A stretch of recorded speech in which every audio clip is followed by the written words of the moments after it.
man moom loolu quoi politiciens yi moom ils sont compliqués à suivre. Je pense que pouvoir day yàq nit quoi moo tax man affaire président ay ministre député ça me dit pas quoi parce que pour man c'est quelque chose de très dangereux pour nga garder ci sa ay principes sa ay valeurs c'est très difficile c'est très difficile pour nga bañ a dérouter quoi c'est tellement difficile.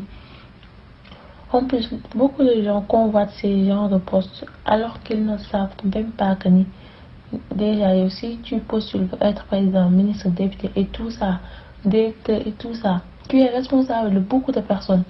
Le jour du jugement, tu répondras de tes actes, tu répondras aussi des gens que tu as gouvernés.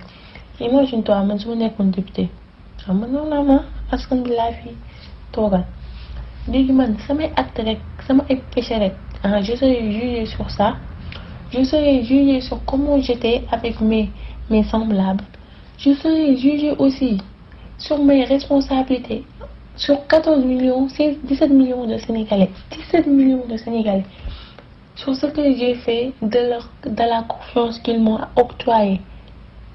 Imaginez loolu gis nga loolu nu mu louré mais les gens ils ne se rendent même pas compte, ils ne pensent même pas au jour du jugement que tout ça c'est une grande responsabilité.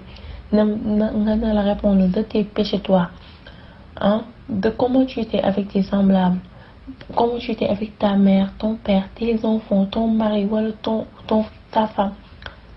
En plus des gens que tu as dirigés, est-ce que tu as été à la hauteur? Est-ce que tu te rends compte? Mais les gens ils ne pensent que dunya ici-bas kese la ñuy xalaat ñoom ñëpp dañu bëgg nekk ay président ministre député. Man moom franchement j'ai tellement peur de ces postes parce que pour moi c'est très difficile nga loyal garder say principes à 100% déjà parce que un des gens n'est jamais parfait dans ce bas monde. En plus soo nekkee ay des gens yooyu noonu yëpp tu as beaucoup de charges de tout ça, tu dois répondre de ça le jour du jugement dernier.